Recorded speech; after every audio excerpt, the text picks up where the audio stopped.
विद्यार्थियों, पिछले क्लास में हमने सूरदास का जीवन परिचय एवं पहले पद की व्याख्या को जाना। आज मैं दूसरे पद की व्याख्या कर रही हूँ। मन की मन ही मांझ रही, कहिए जाए कौन पे उद्धो, नाही परत कही, अवधि आधार आशयावन की, तन मन बिथा सही। अब इन जोग संदेशन सुनि सुनि, विरहिनी विरह दही, चाहती हूँ ति गुहार जीती ही तै, उत तै धार बही। सूरदास अब धीर धरी ही, क्यों मर ज्यादा न लही। चूंकि सूरदास का भाषा ब्रज है तो कुछ कठिन शब्द जो इस पद में आए हैं, सर्वप्रथम हम उनके अर्थ को जान लें। अवधि अर्थात समय।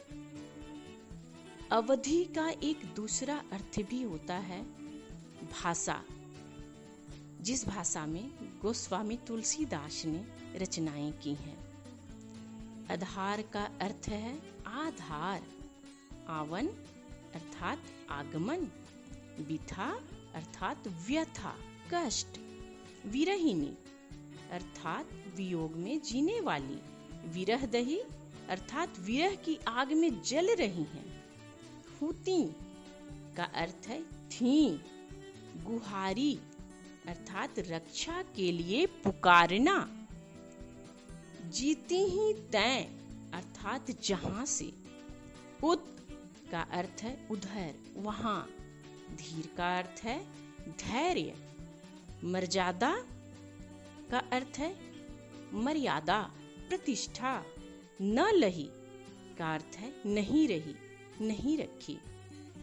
मन की मन ही मांझ रही।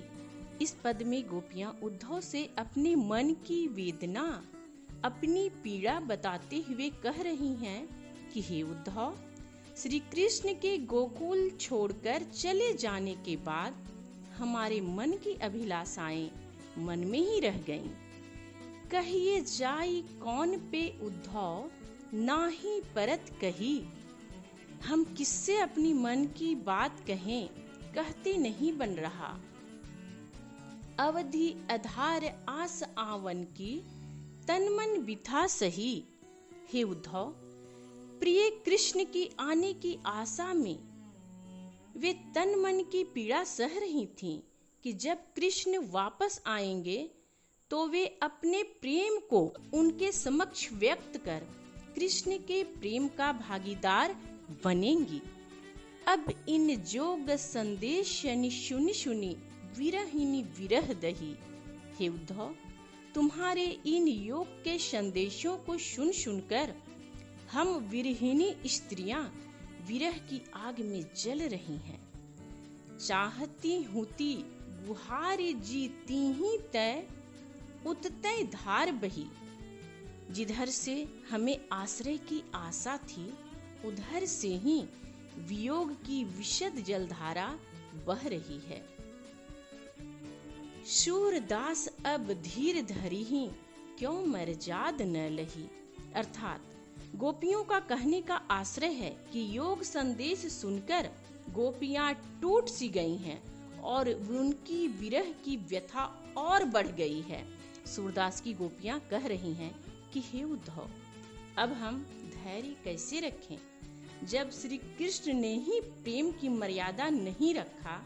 अर्थात प्रेम की मर्यादा है कि किसी परिस्थिति में प्रेम को निभाना, परंतु यहाँ कृष्ण ने गोपियों के पास योग का संदेश भेजकर इस मर्यादा का उल्लंघन किया है।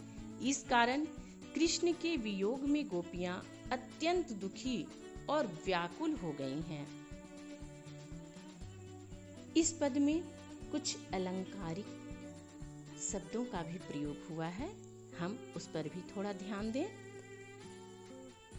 अब इन जोग संदेश सुनी सुनी विरहिनी विरह दही, इस पंक्ति में अनुप्रास अलंकार है। वर्णों की आवृत्ति से काव्य की शोभा बढ़ाई जाती है, वहाँ अनुप्रास अलंकार होता है। यहाँ सवर्ण की आवृत्ति बार बार हुई है, अतः यहाँ अनुप्रास अलंकार है। धन्यवाद विद्यार्थियों। अब मैं अगले दिन तीसरे पद की व्याख्या लेकर आपके समक्ष आऊंगी।